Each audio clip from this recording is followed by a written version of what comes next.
Somehow Spirit always takes care of all the details.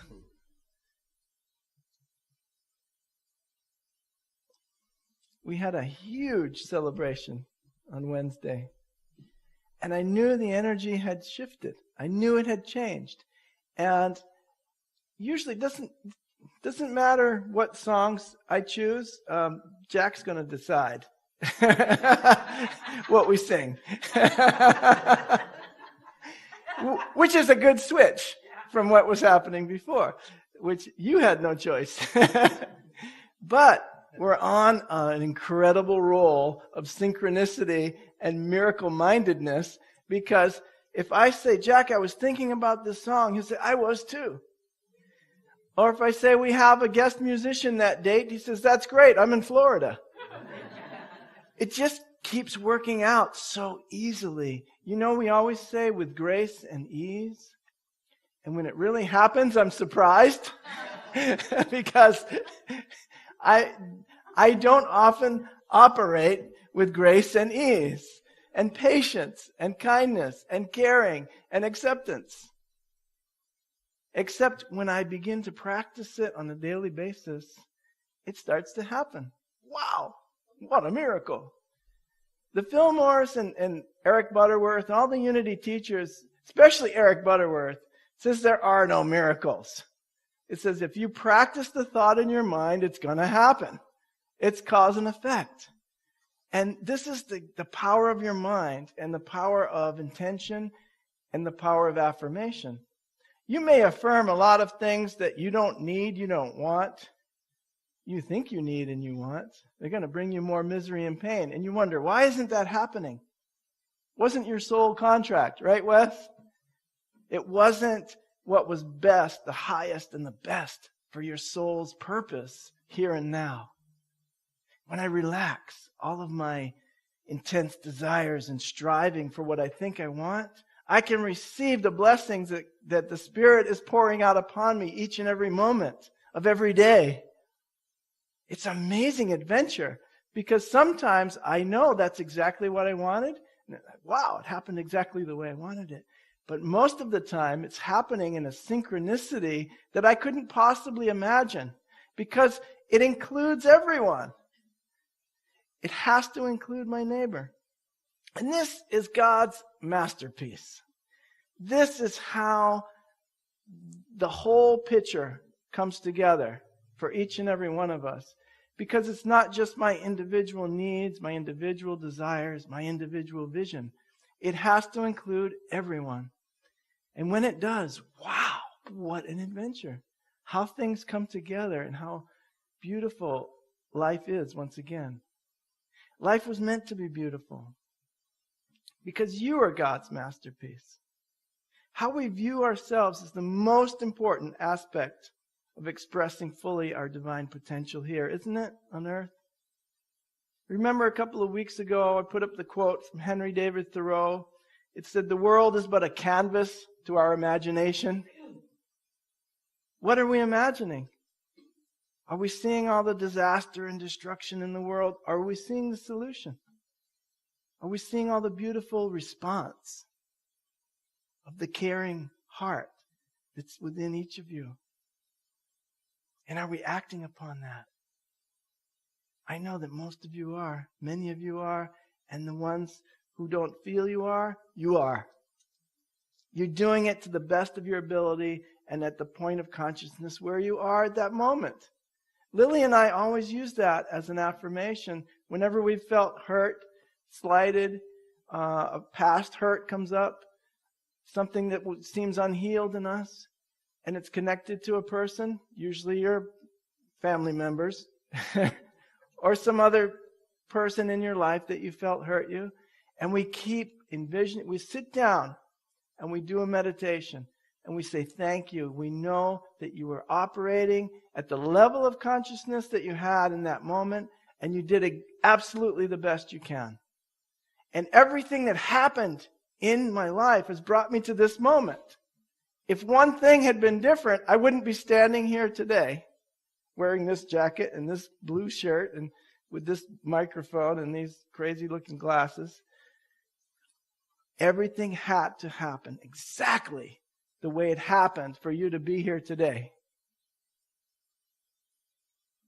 There's a lesson in the Course in Miracles that says, I let creation be exactly as it is. I do not judge your world, divine creator. I do not judge it. I let it be exactly as it is. The only thing that's bringing me pain or happiness is my reaction to it or my response to it. It's a wonderful thing to take back the power of your mind, isn't it? To know that you are God's masterpiece. You have the same power. And what's wonderful is in God, we can be a masterpiece and a work in progress simultaneously. So you don't have to beat yourself up for not being perfect. We have all the power, all the perfection is in us. We just don't quite know how to use it sometimes. But that's how we were created. That's our true nature. Everything else is temporary. It's a product of the relative world, and therefore it's subject to change. In the realm of the absolute, it's always the same. But they are side by side in our experience. We are essentially a work in progress all the time. You're never going to reach that perfection in the relative realm.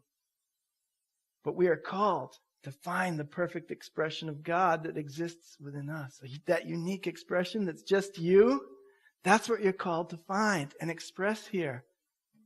And as a community, we are dedicated to enhancing the opportunities for you guys to do that.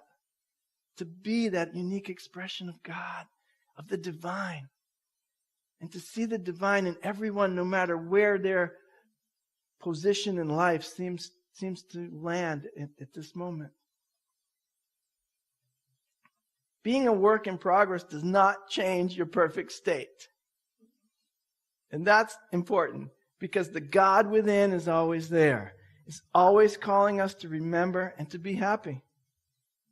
The Course in Miracles says this, deep within you is everything that is perfect, ready to radiate through you and out into the world. It will cure all sorrow and all pain. It will get rid of all fear and loss because it will heal the mind that thought these things were real and suffered out of its allegiance to those things. Fear, loss, sorrow, pain. They're temporary. They're not real. God is love and only love. Divine mind is our only reality. This is where all the suffering, all the conflict comes from. Basically, it's coming from an allegiance to a thought system of fear. The thoughts of the ego, which tell me that I am less than the magnificent creation of a whole and perfect and loving God. Whatever I am telling myself in this regard is wholly false. It must be replaced by truth. I have to affirm the truth. And the truth is this, my friends. You are the light of the world. There's a light in you the universe is depending on. I'm depending on your light. Absolutely. The Course also has this beautiful quote. The light in you is what the universe longs to behold. All living things are still before you, for they recognize who walks with you. The light you carry is their own, and thus they will see their holiness in you, saluting you as Savior and as God. Accept their reverence, for it is due to holiness itself, which walks with you, transforming in its gentle light all things unto its likeness and its purity.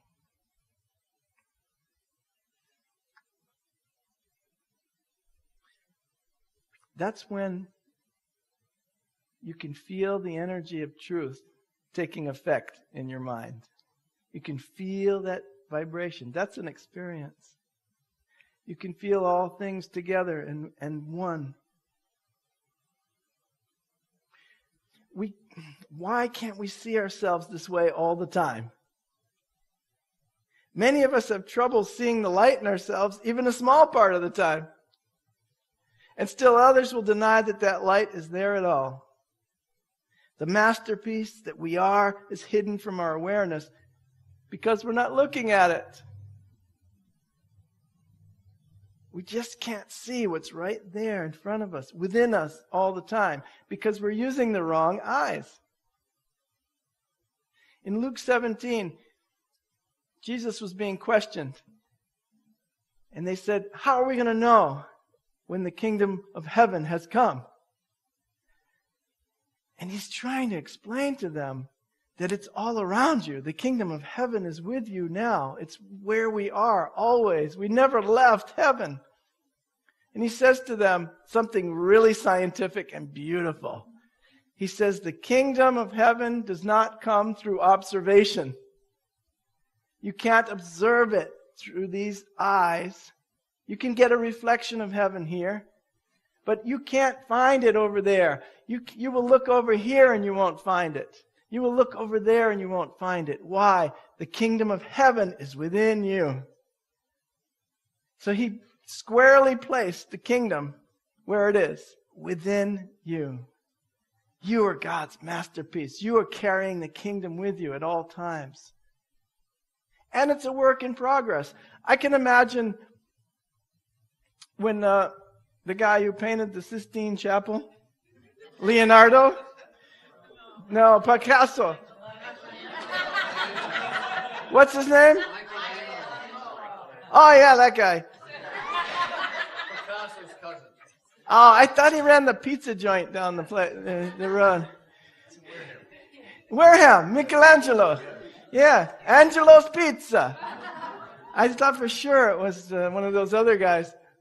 But I can imagine when he finished like the first square meter, and they said, wow, that's a masterpiece. Look at, that's beautiful. And he said, it's not finished yet. And maybe when he got the first 10 feet done, they were marveling at how beautiful it was. He said, wow, what a masterpiece. And he said to them, it's not finished yet. And maybe after the first week or the first month, they looked up and said, oh my goodness, it's a masterpiece. And what did he say? Still, it's not finished yet. We still have a lot of work to do. But we're working from the place where we can see the whole picture. The artist is God. And we are the paint. We are the paintbrush in God's hand. Sorry, Michelangelo, I forgot your name. I get so carried away with metaphysical Christianity. I got a couple of books here that I wanted to read from, and I have just enough time to read you a couple short passages. And the first one is this lovely little classic from Unity.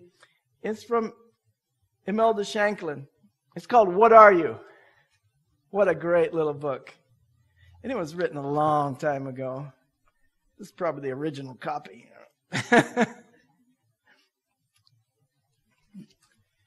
What are you? It's a good question. She doesn't say, who are you? You notice? Because you'll always answer, well, I'm an engineer, I'm a doctor, I'm a nurse, I'm a whatever, a musician, preacher, whatever you call yourself. It's not what you are. It's just your unique expression of it in this moment in the world. I'm not finished yet. God's still working on me. I've got a lot of work to do. But listen to this. There is one basic fact in life which you must accept. And the fact is that life itself is perfect. It is always perfect. And there is another fact, auxiliary to the basic fact, and that fact is that you can and usually do misunderstand and mishandle the perfection of life. And as a result, conditions don't please you. In an attempt to account for conditions, you may say that life has treated you mercilessly. Or you may even say that God is displeased with you. But listen, you are the one doing the living, and your life is what you make it. God's relation to you is the same that it is to Jesus the Christ. But you have not profited by that relationship as much as you could. You can make your mind capable of grasping the infinite concords of life. But understanding life in you, when you commit, understanding of life begins in you when you commit to the guidance of superconsciousness. What you think becomes manifest. And that was the title of this chapter, You Are What You Think. And what's amazing is that they'll break it all down, and we'll do a class on it sometime. But superconsciousness is your God mind. Subconsciousness is your memory body, all the memories you have of pains and the joys and experiences of being in a body. And consciousness is in between. It's the mediator between God mind and human mind. And somewhere in there is an alignment that comes together, and I call it Christ mind. When your consciousness is aligned with the superconsciousness, you're in your Christ mind. It heals everything that may have been in your subconsciousness. And it brings it into an alignment so that you can see the perfection which we were asking you to see before. The perfection of everything that's ever occurred in your life or seems to be occurring now.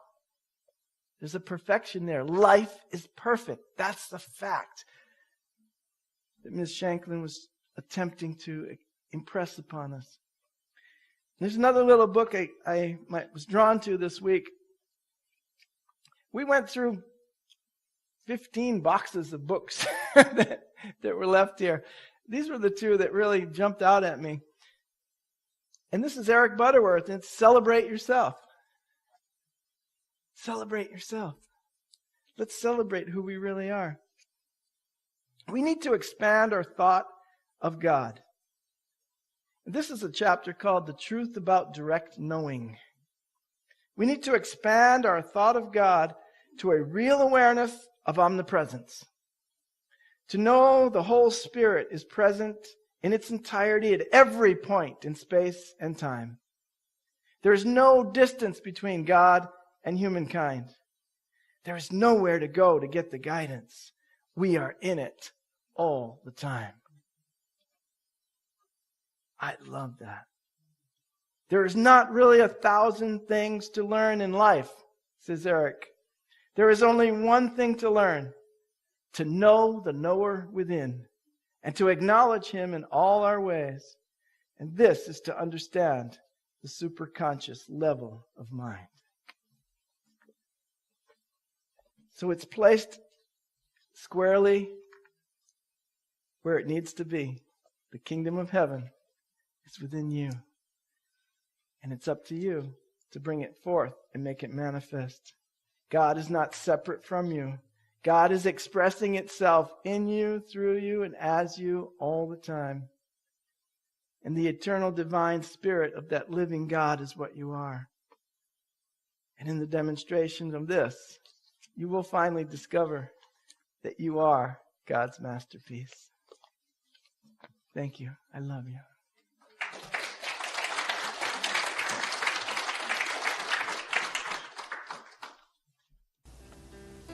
You have been watching the message from our Sunday celebration service here at Unity on Cape Cod, providing a positive path for spiritual living. Please join us every Sunday morning at 10 a.m. at 147 Walton Ave, Hyannis, Mass. And visit us online at www.unityoncapecod.org.